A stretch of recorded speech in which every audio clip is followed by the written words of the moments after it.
It's time for the Middle East Report with James Dorsey, an award-winning scholar and journalist with a different perspective on the Middle East, and a senior fellow at the S. Rajaratnam School of International Studies at Singapore. James, good morning, and thank you so much for joining us on Radio Islam International. Good morning. It's a weekly session I always look forward to. And we look forward to having you on. Let's start off with the first story that we look at. Manchester United expected to close $9 billion sale to Qatari Royal. Indeed. So essentially, obviously, Gulf investment in sport is a big item in the news. But what we're probably going to see is two things. One is a new level in the derby between Manchester City and Manchester United, and in a lot of ways, Gulf politics creeping into English, if not British football. What's sparking all of this is the potential sale for at a price of $9 billion of Manchester United to the son of the former Qatari Prime Minister, Hamid bin Jassim. Keep in mind that Manchester City is owned by a senior member of the ruling family of the United Arab Emirates, and there is an ongoing rivalry between United Arab Emirates and Qatar, even if the boycott, the 3.5-year boycott that was led by the UAE and Saudi Arabia of Qatar, was lifted in 2021. The politics that are being introduced by this are twofold. One is the Qatari-UAE rivalry, but also Hamid bin Jassim, who was a very powerful prime minister under the current emir's father when he was emir, and he was also Hamid bin Jassim, the foreign minister. His relationship with the current emir is troubled.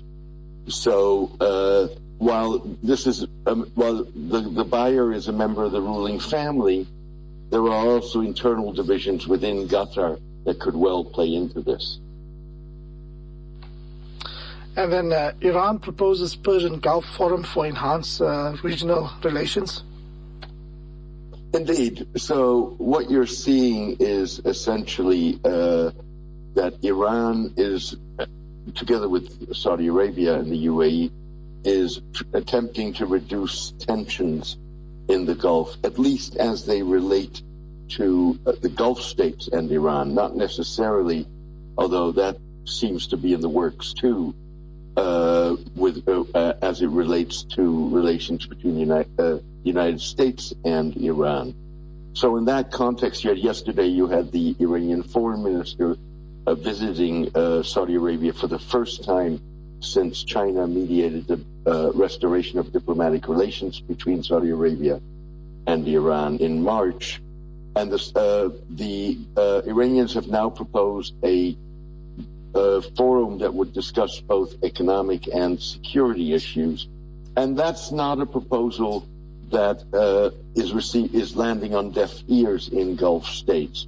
The problem, of course, is that the dialing down of tensions is really only going to work over time if U.S. sanctions are lifted against Iran, and that depends on a nuclear agreement, of course, because without the lifting of the sanctions, there is very little economic cooperation that the Gulf states can engage in with Iran.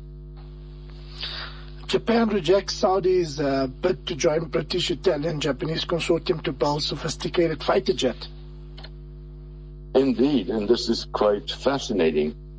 So Japan, the UK, and Italy have a consortium to build a very sophisticated fighter jet.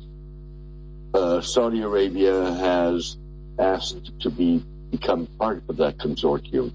It's part of Saudi Arabia's efforts to diversify its foreign relations, but also to become more independent militarily than it is up until now in the United States, and to build a defense industry of its own. Japan is, if not dependent, relies to a major degree on oil and gas coming from the Gulf. The Japanese fear, however, that the Saudi participation in the consortium, while on the one hand would bring to the table significant funding, it also would give Saudi Arabia a say in the sale of those fighter planes once they've been developed and manufactured. And that's something that Japan thinks it could become problematic.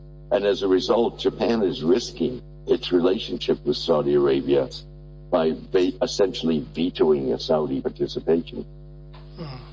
And sticking with Saudi Arabia, it's not just Saudi Arabia putting a high U.S. price on diplomatic relations with Israel, so is Israel.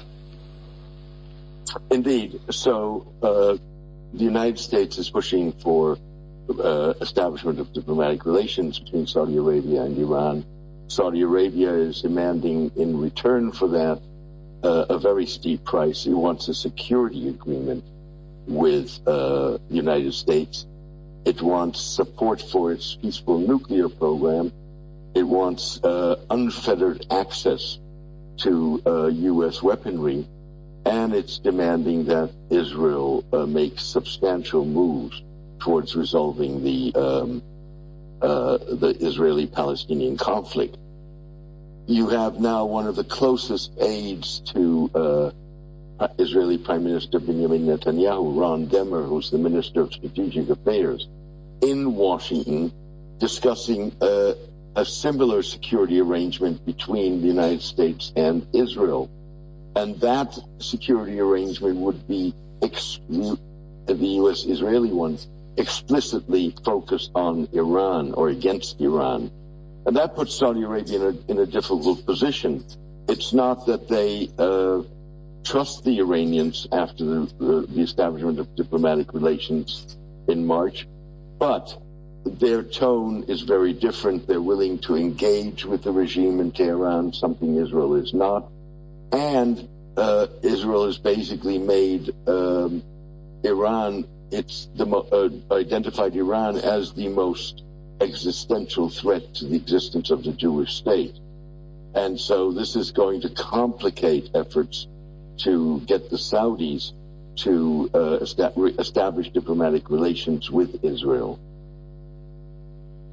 James, thank you so much for joining us on Radio Islam International. It's always a pleasure having you on, and thanks for the update. And thank you for having me. It's always great to be with you. Have a lovely day. Bye. And you. Bye. And that was James Dorsey, award-winning scholar and journalist with a different perspective on Middle East, and also a senior fellow at the S. Rajaratnam School of International Studies in Singapore, and giving us an update on some of the stories that are being discussed in terms of the Middle East region.